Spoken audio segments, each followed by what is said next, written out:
Hello friend, তোমাদের সামনে নিয়ে চলে আসলাম সকাল সকাল নিউ এক ব্লগ। তো এই ব্লগটা ছিল আমাদের জামাই ষষ্ঠীর। তো প্রথম বছর আমি জামাই ষষ্ঠীতে যাচ্ছিলাম। তো আমি যাচ্ছিলাম, আমার বউ যাচ্ছিলো, আর এই যে আমার ভাগ্নির বর আসেনি। তো ভাগ্নি যাচ্ছিলো দিদির বাড়ি। তোমরা তো সবাই জানো যে আমার দিদির বাড়ি শ্বশুর বাড়ি পাশাপাশি।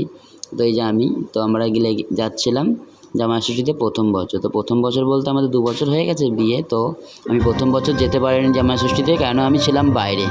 তো চলে এসেছি জামাই ষষ্ঠীর এখানে। তো আমার শাশুড়ি মামাকে ফোঁটা দিচ্ছে। জামাই ষষ্ঠীর যেসব নিয়ম আমি তো জানি না, প্রথমবার মানে হচ্ছে আমার। তো নিয়ে হয়ে গেল আমার দিয়ে, তারপরে যারা ছিল সবাইকে মিষ্টি খাওয়ালাম। তো এইদিকে আমি খেতে লেগে গেছি। তো এদিকে আমাদের পাগলি মুখ বাড়াচ্ছে, তো ও খেলো। তারপরে এই সাইডে আছে আমার শালাবাবু। তো শালাবাবুকেও খাইয়ে দিলাম, দিয়ে তারপরে আমি একা খেতে বসে গেলাম।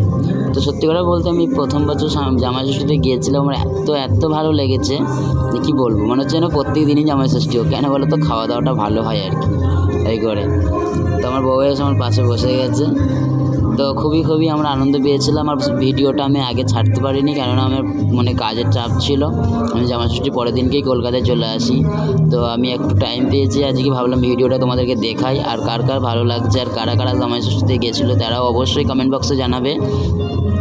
আর কী খুবই আনন্দ পেয়েছি জামাই ষষ্ঠীতে গিয়ে, মনে হচ্ছে যেন প্রত্যেক দিনই চলে যায়।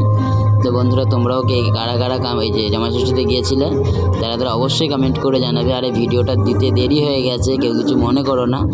আর দেখতে পাচ্ছ পুরো একদম খাবার দাবার প্লেটে সাজানো আছে, আমি বসে চামড়ে যাচ্ছি। চলো বন্ধুরা, দেখা হচ্ছে নেক্সট ভিডিও, টাটা।